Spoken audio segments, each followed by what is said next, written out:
What is up, everybody? So it's been a little while since I made a video. Thought I'd make one today as I'm working on the RB S13. So we did Catch My Drift Saturday and Sunday with the Sofa King event and everything. It was a great event. Went pretty well. Sunday during the competition had a few issues with the car. Only got about 2 practice runs before being able to actually make my qualifying runs. On the turbo here, which is what we're going to fix later in a minute here, the oil drain keeps rubbing the motor mount, all right, and it ends up causing an oil leak. Thought I had fixed it last year because I had this issue before. Saturday, it happened toward the end of Saturday during the fun day. Fixed it Sunday morning, made 2 runs, my 2 practice runs, and then it happened again. And so I spent a lot of time trying to fix that. Not just fix it, but try to figure out a way to get through the day. Once I got done, I had to go get gas. Once I came back from getting gas, it was immediate straight into qualifying. Qualified 12th, went against McDuffie. Made a few mistakes on my chase run because I wasn't practiced enough on the grippy setup on this car and everything, and ended up losing it in 32, getting knocked out and everything. So today we're going to fix that oil line. To make it a more permanent fix, I'm going to notch the motor mount or grind off the old piece that's rubbing so it has enough room so it doesn't happen.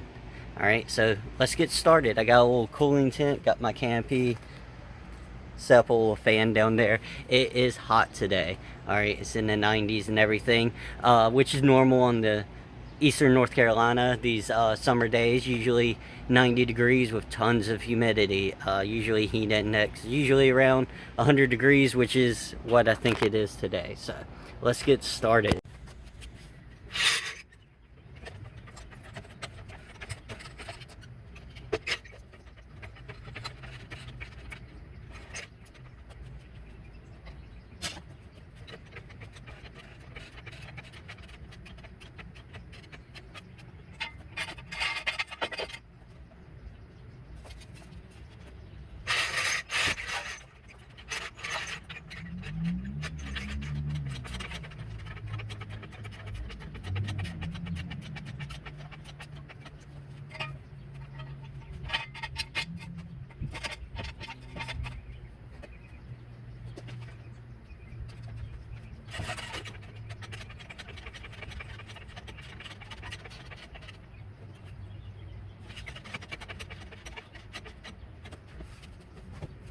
Alright, now the car is jacked up and everything, and go under, and I'm going to show you guys exactly what's going on, causing the issue, and how we're going to fix it. Essentially, we're going to have to take the whole motor mount off, the adapter mount for the RB and the S chassis. I have to take that all the way off. I'm going to have to mark it and then take it off so I know where exactly we are going to need to cut. Alright, so underneath the car here, you can see our oil drain is right here. Here's our motor mount. You already see it's pretty close. If we go up in here, you can see there's a little section there that touches the drain. Alright, I did put the hose clamp, what I figured out, I could put the hose clamp right where it's at so it rubs the hose clamp rather than the motor mount. I can loosen it up and twist the drain around a little bit. The only issue is it ends up hitting the bolts instead.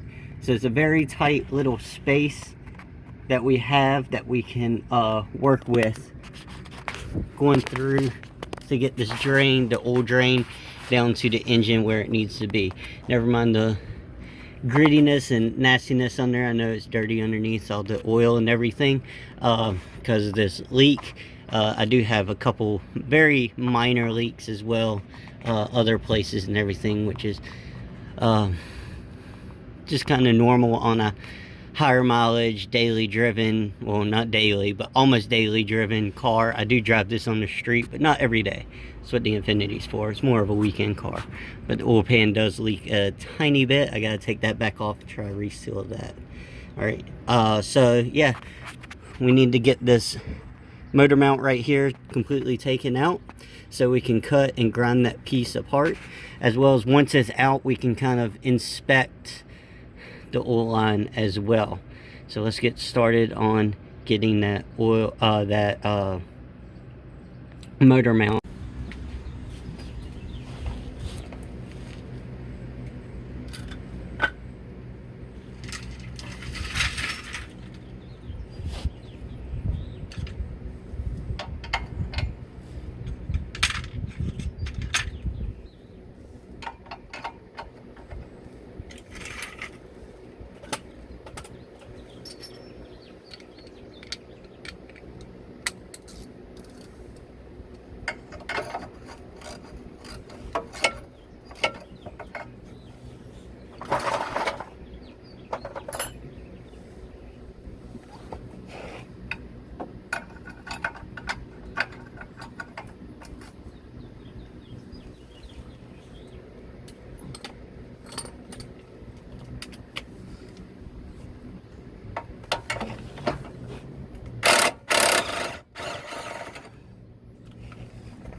Alright, so we got it out pretty good. This is the motor mount we have. You can see it's just essentially flat steel.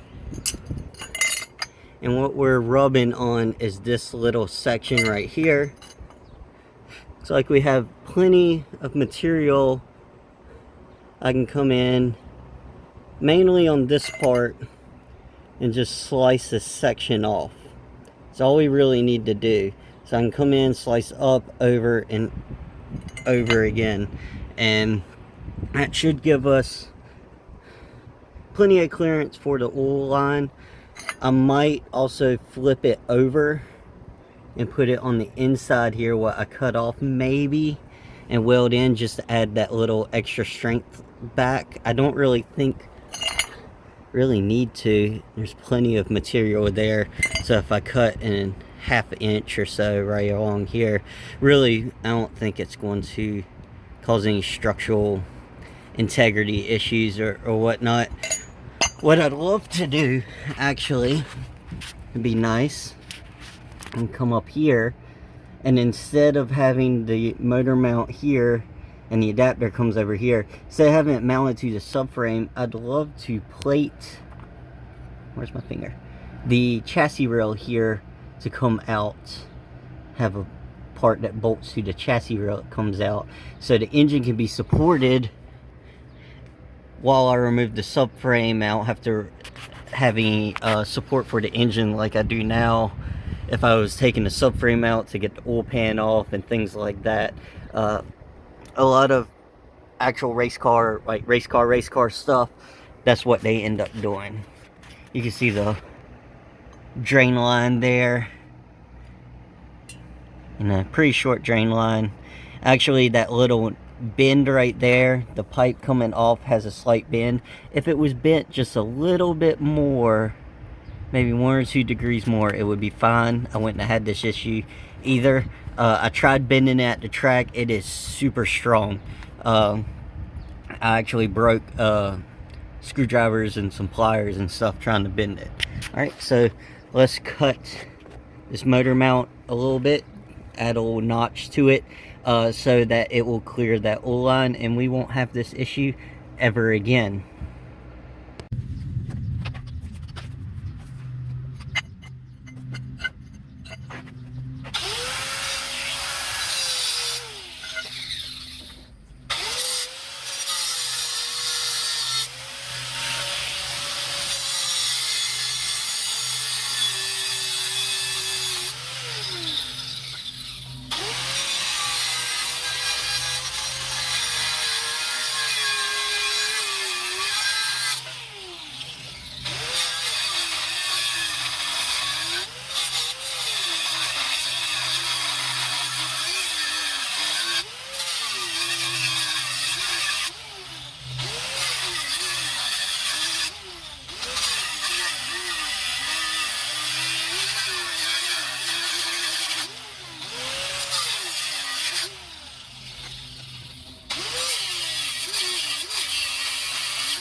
Alright, so we cut this little section off of here.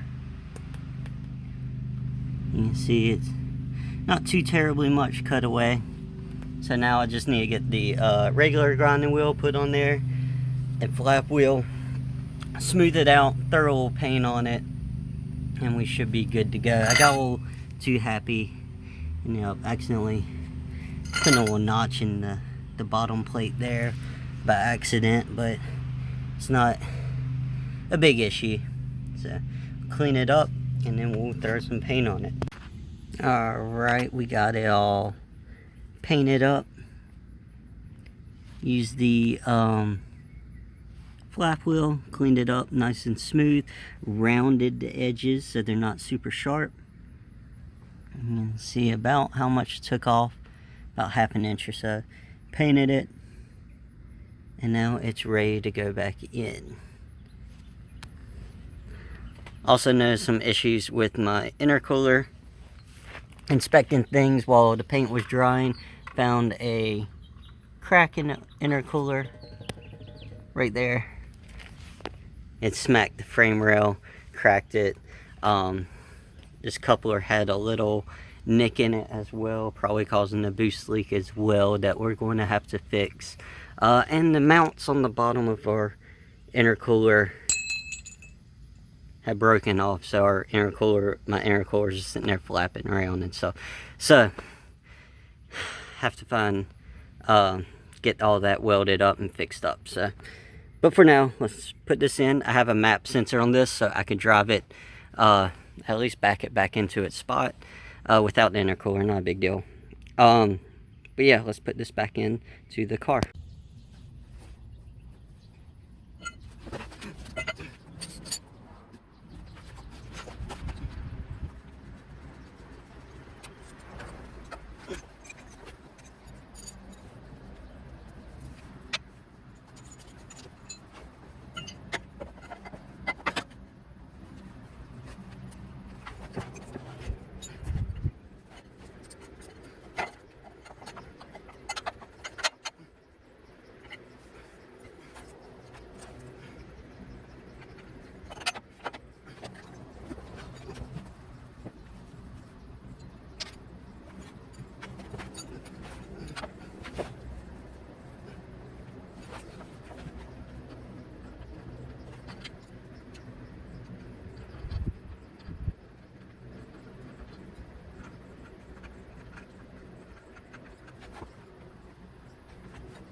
All right,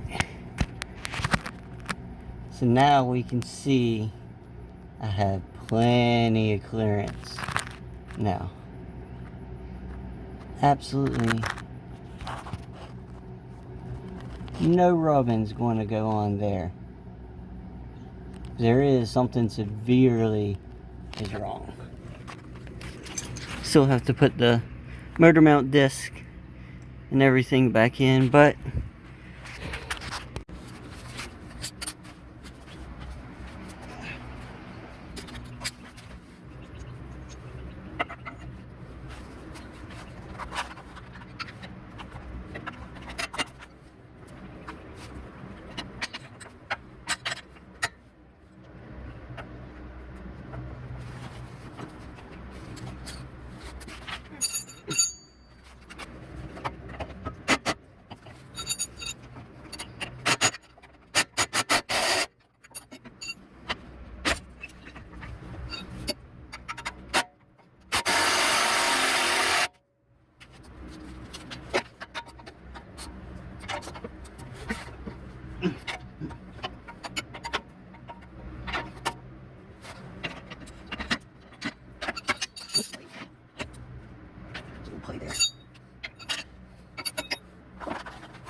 looks like I need a new bolt there.